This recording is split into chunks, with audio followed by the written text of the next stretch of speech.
Before we begin, I want to say thank you to Sean, Katie, and CKK for supporting the channel via Super Thanks.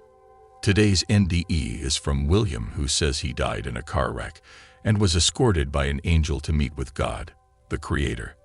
Let's get into it. January 14th, 2016. I had went to the hospital to visit my sister, who had just given birth to my nephew. I'm not really into babies, having none of my own, but in my family, if someone gave birth, you showed up and welcomed the new baby into the world. I always felt it was a stupid tradition. However, I was not about to fight with my parents over it. They paid for my college, my car, and my insurance, and I was not about to risk making them angry enough to stop paying for it. That's another thing my family was good at, ostracizing those family members that they deemed had crossed a line.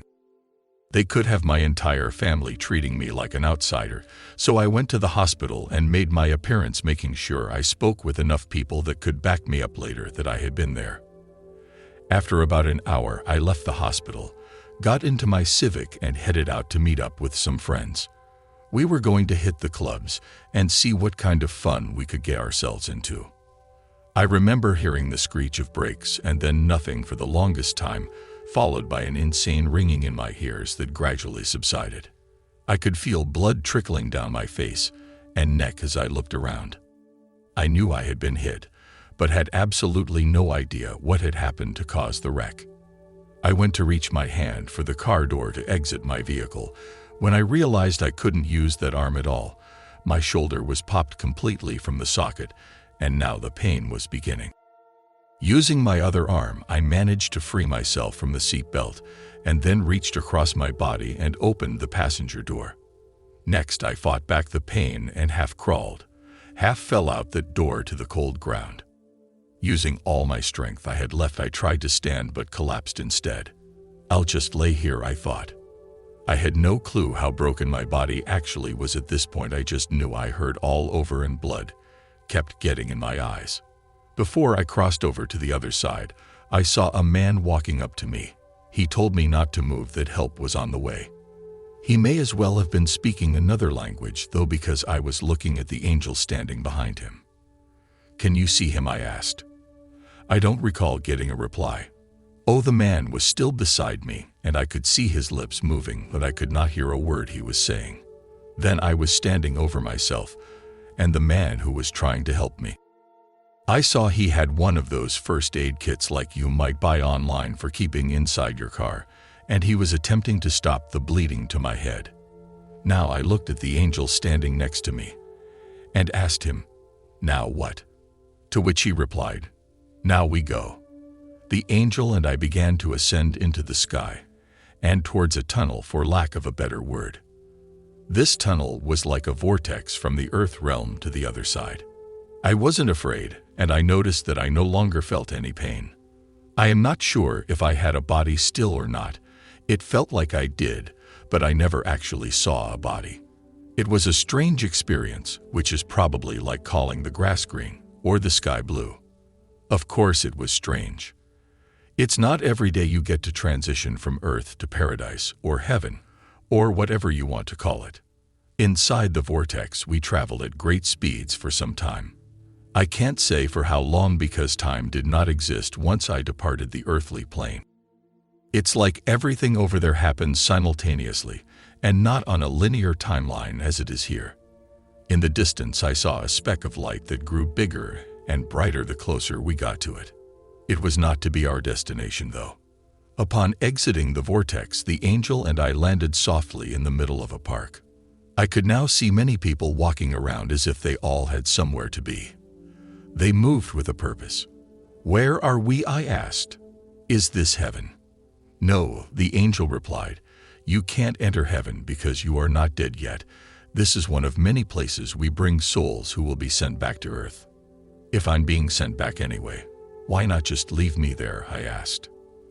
"I was instructed to bring you here, so here is where you are until I get further instructions," the angel stated. I should also mention that whenever I talk about what the angel and I said to each other, it was always in the form of thoughts. We did not actually speak a word out loud. All communication on the other side is in the form of telepathy. It's like thinking a question and immediately hearing the answer in your head.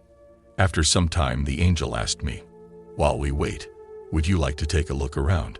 To which I, of course, replied with a yes. I was shown many buildings and had their functions explained to me. I saw a great center of knowledge which looked like a huge library. The angel said it was home to all knowledge that ever existed or would exist.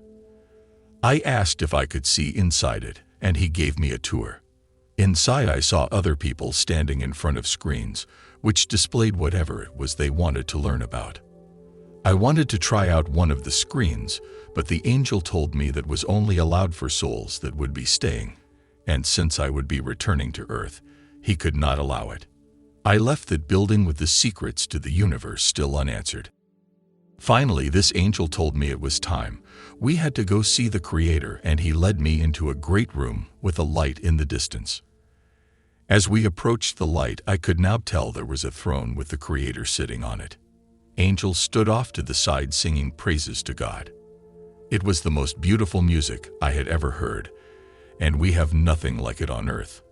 The angel I was with told me to approach the Creator and state my case. My case for what, I asked.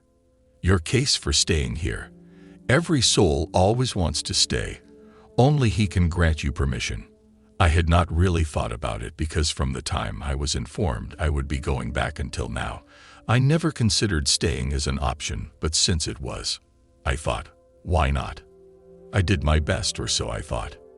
Now looking back, I am sure he has probably heard every argument for staying anyone could come up with.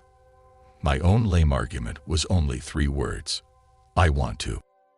As soon as I said those words, the light from the Lord began to radiate towards me, surrounding me. It felt like it was almost scanning me, but for what I don't know.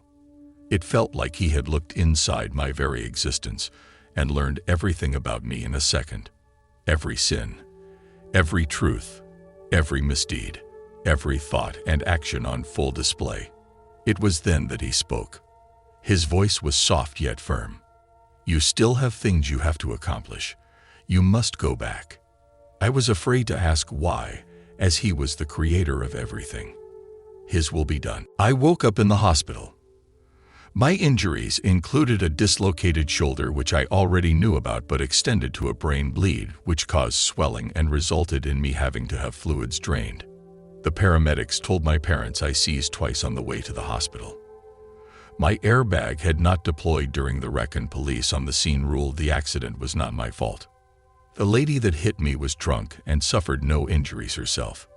I asked about the man that had began first aid on me so that I could thank him, but was told police were first on the scene and nobody had applied first aid at all until paramedics arrived. I still have trouble out of my shoulder, especially if I sleep on it funny. Did I have a near-death experience? I'll let you decide. I know what I believe. Until next time, stay blessed.